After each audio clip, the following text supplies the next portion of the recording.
Hi friends, இந்த வீடியோவில் நம்ம சூப்பரான ஒரு தகவல் பற்றி பார்க்க போகிறோங்க. அதாவது இபிஎஃப்ஓ தரப்புல இருந்து எல்லா பிஎஃப் மெம்பர்ஸுக்கும் யாருமே எதிர்பார்க்காத ஒரு மகிழ்ச்சியான அப்டேட்டை வெளியிட்டிருக்காங்க.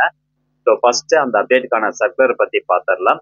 ஸோ இதுதான் அந்த சர்க்குலர். அதாவது சர்க்குலர் வெளியிட்ட நாள் 16/1/2025. ஸோ சப்ஜெக்ட் பார்த்தீங்கன்னா simplification of joint declaration process அப்படிங்கிற சப்ஜெக்ட்ல இந்த சர்க்குலர் வந்து வெளியிட்டிருக்காங்க. ஸோ 100% இந்த தகவல் எல்லாரும் தெரிஞ்சுக்கோங்க. அது மட்டும் இல்லாமல் இந்த தகவல் நீங்கள் நிறைய பேருக்கு ஷேர் பண்ணி விடுங்க. கண்டிப்பாக அது பயனுள்ளதாக இருக்கும். ஸோ ரொம்ப நாளாக அவங்களுக்கு இருக்கக்கூடிய அந்த பிஎஃப் சம்பந்தமான பிரச்சனைக்கு இது ஒரு தீர்வாக அமையும். அதாவது இதில் என்ன ஓவராலாக நான் வந்து சொல்லிடுறேன். இப்போ நம்மளுடைய ஜாயிண்ட் டிக்ளரேஷன் ஆன்லைன் மூலமாக ஜாயிண்ட் டிக்ளரேஷன் ஃபார்ம் யூஸ் பண்ணி 11 வகையான கரெக்ஷன்ஸ் வந்து பண்ண முடியும். அந்த 11 வகையான கரெக்ஷன்ஸும் அந்த அப்டேட்டும் பார்த்தீங்கன்னா நீங்களாவே நீ ஆன்லைன் மூலமாக அப்டேட் பண்ணிக்கலாம் அப்படிங்கிறது தான் ஒரு மகிழ்ச்சியான அப்டேட்டு. ஸோ அதை பற்றின விரிவான ஒரு தகவல் இப்போ நம்ம பார்க்கலாம். அதாவது கடந்த 31 ஜூலை 2024 அன்னைக்கு பார்த்தீங்கன்னா இபிஎஃப்ஓ தரப்புல இருந்து ஜாயிண்ட் டிக்ளரேஷன் ஃபார்முக்கான ஒரு ஸ்டாண்டர்ட் ஆப்ரேட்டிங் ப்ரொசீஜர் வந்து வெளியிட்டிருந்தாங்க. வெர்ஷன் 3 வந்து வெளியிட்டிருந்தாங்க. ஸோ அதன்படி அந்த எஸ்ஓபியில் சொன்னக்கூடிய அந்த ஜேடி ப்ராசஸ் வந்து இப்போ சிம்பிளிஃபை பண்ணியிருக்காங்க. மொத்தம் 3 கேட்டகரியாக வந்து பிரிச்சிருக்காங்க. ஃபர்ஸ்ட் கேட்டகரி எப்படி பிரிச்சிருக்காங்கன்னா, member ID linked with UAN generated based on Aadhaar from 1 October 2017 அப்படின்னு சொல்லியிருக்காங்க. அதாவது 1 அக்டோபர் 2017 அன்னைக்கோ அல்லது அதுக்கப்புறமோ வந்து உங்களுடைய பிஎஃப் மெம்பர் ஐடி கிரியேட் பண்ணி அதுக்கு யூஏஎன் நம்பர் ஆதார் பேஸ் பண்ணி ஜென்ரேட் பண்ணியிருந்தாங்க அப்படின்னா அதுக்கு ஒரு சில அப்டேட் வந்து கொடுத்துருக்குறாங்க. ரெண்டாவதா, member ID linked with UAN generated prior to 1 October 2017 அப்படின்னு சொல்லியிருக்காங்க. Wherein name, date of birth, gender, Aadhaar validated by UIDAI. அதாவது 1 அக்டோபர் 2017க்கு முன்னாடி உங்களுடைய பிஎஃப் மெம்பர் ஐடிக்கு அகெயின்ஸ்டா யூஏஎன் நம்பர் ஜென்ரேட் பண்ணியிருந்தாங்க அப்படின்னா அதுக்கு ஒரு சில வகையான அப்டேட்ஸ் வந்து சொல்லியிருக்கிறாங்க. அண்ட் மூணாவதா முக்கியமானது பார்த்தீங்கன்னா, member ID having UAN but not Aadhaar validated by UIDAI and without any UAN or belonging to deceased members. So இவங்களுக்கு எல்லாத்துக்கும் பார்த்தீங்கன்னா ஜேடி ரெக்வஸ்ட் வந்து பிசிக்கல் மோட்ல வந்து நீங்க ரிசீவ் பண்ணணும், மெம்பர்கிட்ட இருந்தோ அல்லது வாரிசுதாரர்கிட்ட இருந்தோ பிசிக்கல் மோட்ல ரிசீவ் பண்ணணும் அப்படிங்கிற மாதிரி மூணாவது ஒரு அப்டேட் வந்து சொல்லியிருக்காங்க. அதாவது மெம்பர் ஐடி மட்டும்தான் இருக்கும், யூஏஎன் நம்பர் இருக்காது. ஆதார் பேஸ் பண்ணி யூஏஎன் நம்பர் ஜென்ரேட் பண்ணியிருக்க மாட்டாங்க. அல்லது அந்த பிஎஃப் மெம்பர் ஐடிக்கான அந்த நபர் வந்து இறந்திருந்தாங்க அப்படின்னாலோ அந்த பிஎஃப் மெம்பர் ஐடியில் ஏதாவது கரெக்ஷன் பண்ணணும் அப்படின்னா ஜாயிண்ட் டிக்ளரேஷன் ஃபார்ம் பிசிக்கல் மோட்ல தான் நீங்க ரிசீவ் பண்ணணும் அப்படிங்கிறது மூணாவது ஒரு அப்டேட் சொல்லியிருக்காங்க. ஓகே, ஒவ்வொன்றுக்கும் பார்த்தீங்கன்னா அனெக்சர் வந்து வெளியிட்டிருக்காங்க. ஃபர்ஸ்ட் அனெக்சர் 1 நம்ம பார்க்கலாம். ரெண்டாவது அனெக்சர் 2 வந்து பார்த்தீங்கன்னா நம்ம என்னென்ன மாதிரியான டாக்குமெண்ட்ஸ்லாம் நம்ம அப்லோட் பண்ணணும் அப்படிங்கிறதுக்கான ஒரு டாக்குமெண்ட்டாக அனெக்சர் 2 வந்து கொடுத்துருக்குறாங்க. இதில் முக்கியமாக நம்ம பார்க்க வேண்டியது என்னன்னு பார்த்தீங்கன்னா, in all cases where the JD request can not be filed online by the member, the employers can file the request online including the case of deceased members by duly uploading the physical JD அப்படின்னு சொல்லியிருக்காங்க. அதாவது joint request எம்ப்ளாயினால member PF மெம்பர்னால joint request file பண்ண முடியல அப்படின்னா அந்த concern employers வந்து அவங்களுடைய போர்ட்டல் மூலமா ஃபைல் பண்ணிக்கலாம் அப்படின்னு சொல்லியிருக்காங்க. இறந்த பிஎஃப் மெம்பருக்கும் பார்த்தீங்கன்னா அவங்களுடைய போர்ட்டல் மூலமாகவே ஜாயிண்ட் ரிக்வஸ்ட் ஃபைல் பண்ணிக்கலாம் அப்படிங்கிறத சொல்லியிருக்காங்க. அண்ட் மூணாவது முக்கியமாக நம்ம பார்க்க வேண்டியது என்னன்னா, இன்கேஸ் அந்த கம்பெனி வந்து க்ளோஸ் பண்ணிட்டாங்க, நிறைய பேருக்கு இருக்கக்கூடிய பிரச்சனை. In case of closed establishment, the physical JD request duly attested by any one of the authorities who are authorized to attest the claim அப்படின்னு சொல்லியிருக்காங்க. அதாவது அந்த எஸ்ஓபி சர்க்குலர்ல வந்து வெளியிட்டிருப்பாங்க. பேரா 10.18 போய் பார்க்கணும். அந்த வீடியோக்கான லிங்க் நான் டிஸ்கிரிப்ஷன்ல கொடுத்துட்றேன். ஸோ கெசட்டட் ஆஃபீஸர்கிட்ட நீங்க வந்து கையெழுத்து வாங்கலாம். அதுவும் எல்லாத்திட்டையும் வந்து வாங்க முடியாது, ஒரு சில பேர்கிட்ட தான் வாங்க முடியும். இன்கேஸ் நீங்க வேலை செஞ்ச அந்த கம்பெனி வந்து க்ளோஸ் பண்ணிட்டாங்க, பட் அந்த பிஎஃப் மெம்பர் ஐடியில் உங்களுடைய நேமோ டேட் ஆஃப் பர்த்தோ ஏதாவது நீங்க கரெக்ஷன் பண்ணணும் அப்படின்னா அந்த கெசட்டட் ஆஃபீஸர் லிஸ்ட் வந்து கொடுத்துருக்காங்க, யார்கிட்ட வந்து கையெழுத்து வாங்கினா அது செல்லும் அப்படின்னு. ஸோ அந்த ஜாயிண்ட் டிக்ளரேஷன் ஃபார்ம் வந்து அனெக்சர் 3ல அட்டாச் பண்ணியிருக்காங்க. அதில் டேட்டாலாம் ஃபில் பண்ணி அந்த பர்டிகுலர் ஆஃபீஸர்கிட்ட சைன் வாங்கி கொடுத்தீங்க அப்படின்னா உங்களுக்கு அதில் கரெக்ஷன் பண்ணி கொடுத்துருவோம் அப்படிங்கிறது தான் சொல்றாங்க. ஓகே, இப்போ ஃபர்ஸ்ட் அனெக்சர் 1 நம்ம பார்க்கலாம். நம்ம ஏற்கனவே சொன்ன மாதிரி மொத்தம் 3 கேட்டகரியா பிரிச்சிருந்தாங்க இல்லைங்களா. So first category member ID linked with UAN generated based on Aadhaar from 1 October 2017. இது கேட்டகரி ஏ. கேட்டகரி பி வந்து பார்த்தீங்கன்னா 1 அக்டோபர் 2017க்கு முன்னாடி யூஏஎன் நம்பர் ஜென்ரேட் பண்ணவங்களுக்கான ஒரு கேட்டகரி தான் category B. And category C வந்து பார்த்தீங்கன்னா மெம்பர் ஐடி இருக்கும், அதுக்கு அகேன்ஸ்டா வந்து யூஎன் நம்பர் ஜென்ரேட் பண்ணியிருக்க மாட்டாங்க, அல்லது அந்த மெம்பர் ஐடி எந்த ஒரு யூஎன் கோடையும் லிங்க் ஆகிருக்காது. அல்லது அந்த மெம்பர் ஐடிக்கான நபர் இறந்துருந்தாங்க அப்படின்னா அவங்களுக்கு உண்டான ப்ரொசீஜர் என்ன அப்படிங்கிறது தான் கேட்டகரி சி. ஓகே, இப்போ இந்த 1 அக்டோபர் 2017க்கு அப்புறம் யூஎன் நம்பர் ஜென்ரேட் பண்ணியிருக்காங்க பார்த்தீங்களா? ஸோ அவங்களுக்கு எல்லாருக்கும் ஒரு மகிழ்ச்சியான தகவல். அதாவது 11 வகையான கரெக்ஷன்ஸ். இந்த இஇ அப்படின்னு போட்டிருந்தா எம்ப்ளாயி மட்டும் கரெக்ஷன் பண்ணிக்கலாம், எம்ப்ளாயர்கிட்ட அந்த அப்ரூவல் போக தேவையில்லை. அதே மாதிரி பிஎஃப்ஓ அப்ரூவல் பண்ண தேவையில்லை அப்படின்னு சொல்லியிருக்கிறாங்க.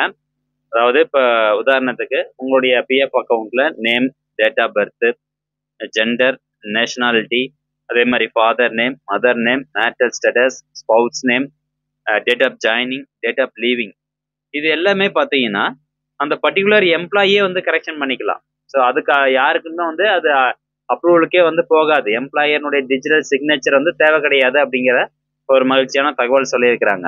ஸோ உங்களுடைய பிஎஃப் அக்கௌண்ட்ல ஏதாவது கரெக்ஷன் பண்ணணும் அப்படின்னா நீங்களாவே பண்ணிக்கலாம்.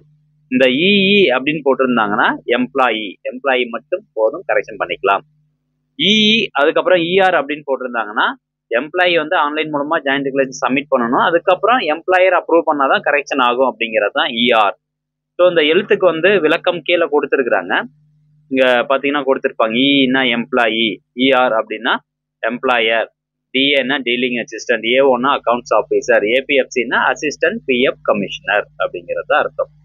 ஓகே, இப்போ இந்த ஃபர்ஸ்ட் கேட்டகரி இருக்காங்க பாத்தீங்களா, இந்த 1 அக்டோபர் 2014க்கு அப்புறம் யூஎன் நம்பர் ஜென்ரேட் பண்ணவங்களுக்கு ஒரு சில காரணங்களுக்கு மட்டும்தான் எம்ப்ளாயருக்கு வந்து அப்ரூவல் போகுது. இப்போ நேஷனாலிட்டி பொறுத்த வரைக்கும் அந்த நேஷனாலிட்டி அப்படிங்கிற பாக்ஸ்ல வந்து எதுவுமே ஃபில் ஆகாம இருந்தாலோ அல்லது இன்கேஸ் வந்து பாத்தீங்கன்னா இந்தியன் டு ஐடபிள்யூ மாத்தணும், இன்டர்நேஷனல் ஒர்க்கரா மாத்தணும் அப்படின்னாலும் எம்ப்ளாயே வந்து கரெக்ஷன் பண்ணிக்கலாம். இன்கேஸ் ஐடபிள்யூல இருந்து இன்டர்நேஷனல் ஒர்க்கர் அப்படிங்கிற நேஷனாலிட்டியில இன்டர்நேஷனல் ஒர்க்கர்ல இருந்து நீங்க இந்தியன் மாத்தணும் அப்படின்னா இவங்க அப்ரூவல்லாம் தேவை அப்படின்னு சொல்லியிருக்கிறாங்க. ஃபர்ஸ்ட் எம்ப்ளாயி ஆன்லைன் மூலமா அப்படி சப்மிட் பண்ணணும், எம்ப்ளாயர் அப்ரூவல் பண்ணணும், DA assistant submit, dealing assistant வந்து அப்ரூவ் பண்ணணும், அப்புறம் அசிஸ்டன்ட் ஆஃபீஸர் வந்து அப்ரூவ் பண்ணணும். டேட் ஆஃப் ஜாயினிங் பொறுத்த வரைக்கும் if matching with the contributions received அப்படின்னா எம்ப்ளாயே வந்து கரெக்ஷன் பண்ணிக்கலாம். கான்ட்ரிபியூஷன் ரிசீவ் ஆயிருக்கிற டேட்டும் நீங்க கொடுக்குற டேட்டும் கரெக்டா இருந்தது அப்படின்னா ஒன்றும் பிரச்சனை இல்லை. இன்கேஸ் மேட்ச் ஆகலை அப்படின்னா மட்டும்தான் எம்ப்ளாயருக்கு வந்து அப்ரூவல் போகுது. டேட் ஆஃப் லீவிங்கும் அதே மாதிரி தான், இபிஎஃப்ஆ இருக்கட்டும், பென்ஷனா இருக்கட்டும், டேட் ஆஃப் எக்ஸிட்னு சொல்றோம் பாத்தீங்களா, அதான் டேட் ஆஃப் லீவிங். அதுவும் பாத்தீங்கன்னா நீங்களாவே வந்து கரெக்ஷன் பண்ணிக்கலாம் அப்படின்னு சொல்லியிருக்கிறாங்க. அந்த டேட் சப்போஸ் மேட்ச் ஆகலை அப்படின்னா மட்டும்தான் அந்த அப்ளிகேஷன் எம்ப்ளாயர்கிட்ட வந்து போகும், ஜேடி அப்ளிகேஷன். அண்ட் அடுத்ததா பாத்தீங்கன்னா reason of leaving, EPF and EPS. இந்த மொத்தம் 10 வந்து கொடுத்துட்டாங்க. 11வது பாத்தீங்கன்னா என்ன காரணத்துக்காக நம்ம வந்து அந்த கம்பெனி விட்டு நின்றுருக்கோம் அப்படிங்கிற அந்த ரீசன்ல ஏதாவது தப்பு பண்ணியிருந்தோம் அப்படின்னா அதை எடிட் பண்றதுக்கு மட்டும் எம்ப்ளாயி வந்து ஜாயின்ட் டிக்ளரேஷன் சப்மிட் பண்ணணும், எம்ப்ளாயர் அதை அப்ரூவ் பண்ணா மட்டும்தான் ப்ராசஸ் ஆகும் அப்படிங்கிறத சொல்லியிருக்காங்க. அண்ட் ரெண்டாவது பார்க்கலாம். ரெண்டாவதா வந்து 1 அக்டோபர் 2017க்கு முன்னாடி இன்கேஸ் நீங்க யூஎன் நம்பர் ஜென்ரேட் பண்ணிருக்கீங்க அப்படின்னா அவங்களுக்கு என்ன ப்ராசஸ் அப்படின்னு பாருங்க. Name, date of birth, gender இதெல்லாம் வந்து எம்ப்ளாயி வந்து ஜெயந்தி ஆன்லைன் மூலமா சப்மிட் பண்ணணும். அதுக்கப்புறம் எம்ப்ளாயர் பார்த்து அப்ரூவ் பண்ணணும். நேஷனாலிட்டி வந்து நம்மளே மாத்திக்கலாம் அப்படின்னு சொல்லியிருக்கிறாங்க. ஃபாதர் நேம் பார்த்தீங்கன்னா ஃபாதர் நேமும் ஸ்பவுஸ் நேம் இது ரெண்டும் வந்து எம்ப்ளாயர் அப்ரூவல் போகுது. மதர் நேம், மேரிட்டல் ஸ்டேட்டஸ் பார்த்தீங்கன்னா எம்ப்ளாயே வந்து மாத்திக்கலாம். இப்போ அன்மேரிட் இருந்ததுன்னா மேரிட் அப்படிங்கிறத நீங்களே மாத்திக்கலாம். டேட் ஆஃப் ஜாயினிங் பொறுத்த வரைக்கும் நம்மளே வந்து மாத்திக்கலாம், கான்ட்ரிபியூஷன் ரிசீவ் ஆயிருந்தது அப்படின்னா. ஸோ அதாவது இந்த கான்ட்ரிபியூஷன் டேட் மேட்ச் ஆயிருந்தது அப்படின்னா நம்மளே வந்து மாத்திக்கலாம். ஆனால் டேட் ஆஃப் லீவிங் பொறுத்த வரைக்கும் எம்ப்ளாயர் அப்ரூவல் தேவை அப்படின்னு சொல்லியிருக்கிறாங்க. 1 அக்டோபர் 2017க்கு முன்னாடி யூஏஎன் நம்பர் ஜென்ரேட் பண்ணிருந்தீங்க அப்படின்னா. ரீசன் ஆஃப் லீவிங் பார்த்தீங்கன்னா எப்பயும் போல எம்ப்ளாயி வந்து அப்படியே சப்மிட் பண்ணணும், எம்ப்ளாயர் அப்ரூவ் பண்ணணும். அண்ட் 3வது கேட்டகரி தான் நம்ம பார்த்தது. மெம்பர் ஐடி இருக்கும் அந்த நம்பர், ஆனால் யூஎன் நம்பர் அந்த மெம்பர் ஐடிக்கு வந்து இருக்காது. யூஎன் நம்பர் ஜென்ரேட் பண்ணியிருக்க மாட்டாங்க, அல்லது அந்த பிஎஃப் மெம்பர் வந்து இறந்துட்டாரு அப்படின்னா அவங்க எல்லாருக்கும் பிசிக்கலாக தான் வந்து ஜாயின்ட் டிக்ளரேஷன் ஃபார்ம் சப்மிட் பண்ணுற மாதிரி இருக்குது. கம்பெனி க்ளோஸ் பண்ணிட்டாலும் பிசிக்கலாக தான் நம்ம வந்து பிஎஃப் ஆஃபீஸில் போயிட்டு ஜாயின்ட் டிக்ளரேஷன் ஃபார்ம் சப்மிட் பண்ணணும். ஸோ அப்படி இருக்கவங்க எல்லாருக்குமே வந்து இந்த டீலிங் அசிஸ்டன்ட் அப்படிங்கிறவருக்குடைய அப்ரூவல் வேணும். Employer approval, dealing assistant approval, அப்புறம் ஏஓன்னா என்ன பார்த்தோம், அசிஸ்டன்ட் ஆஃபீஸர், அக்கௌண்ட் ஆஃபீஸர் அவருடைய அப்ரூவலு, அப்புறம் ஏபிஎஃப்சின்னா அசிஸ்டன்ட் பிஎஃப் கமிஷனர் அவங்களுடைய அப்ரூவல் வந்து தேவைப்படுது. ஓகே ஃப்ரெண்ட்ஸ், அதே மாதிரி கீழே இன்னும் கொடுத்துருக்காங்க லிஸ்ட் ஆஃப் அக்செப்டபிள் டாக்குமெண்ட்ஸ் என்னென்ன அப்படிங்கிறது. அதுக்கு முன்னாடி முக்கியமான விஷயம், in category C if the member ID is without a UN, the system will check if there is any UN associated with the given Aadhaar and link the member ID with that UN அப்படின்னு சொல்றாங்க. First பாயிண்ட்ல ஒரு முக்கியமான விஷயம், இப்போ நீங்க JD கொடுத்ததுக்கு அப்புறமா அந்த மெம்பர் ஐடியில யூஎன் நம்பர் இல்லை அப்படின்னா பிஎஃப் ஆஃபீஸில் இருக்கக்கூடிய அந்த சிஸ்டம் ஆட்டோமேட்டிக்காகவே வந்து செக் பண்ணும். அந்த பர்டிகுலர் பிஎஃப் மெம்பர் ஐடி வந்து எதுனா ஒரு யூஎன் கூட லிங்க் ஆயிருக்கா அப்படின்னு. இன்கேஸ் லிங்க் ஆகாத பட்சத்தில் ஆட்டோமேட்டிக்காகவே அந்த பிஎஃப் மெம்பர் ஐடிக்கு அகேன்ஸ்டாக ஒரு யூஎன் நம்பர் ஜென்ரேட் பண்ணி கொடுத்தணும் அப்படிங்கிற ஒரு மகிழ்ச்சியான அப்டேட் வந்து சொல்லியிருக்காங்க. If there is no UN associated with the Aadhaar, a new UN will be generated for the member ID அப்படின்னு தெளிவாக வந்து கொடுத்துட்டாங்க. அதனால ஒன்றும் பிரச்சனை கிடையாது, ஈஸியாக வந்து யூஎன் நம்பர் ஜென்ரேட் ஆயிடும். ஓகே, அடுத்து இப்போ நீங்கள் ப்ரூஃப் ஏதாவது சப்மிட் பண்ணுறீங்க, இப்போ எம்ப்ளாயியே வந்து கரெக்ஷன் பண்ணிக்கலாம் அப்படின்னா எந்த ப்ரூஃபுமே தேவை கிடையாது.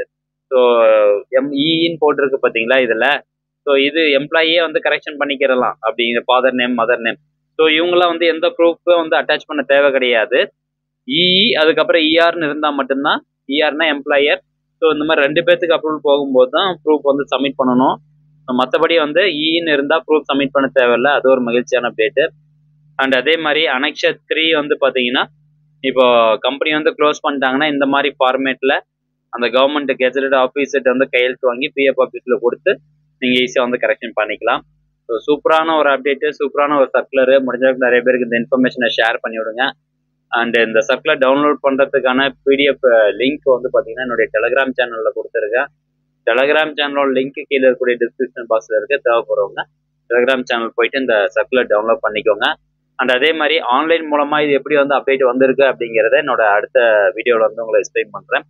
ஸோ மறக்காமல் நம்ம சேனலை சப்ஸ்கிரைப் பண்ணி வச்சுக்கோங்க. மீண்டும் அடுத்த ஒரு நல்ல பதிவில் சந்திக்கலாம். நன்றி, வணக்கம்.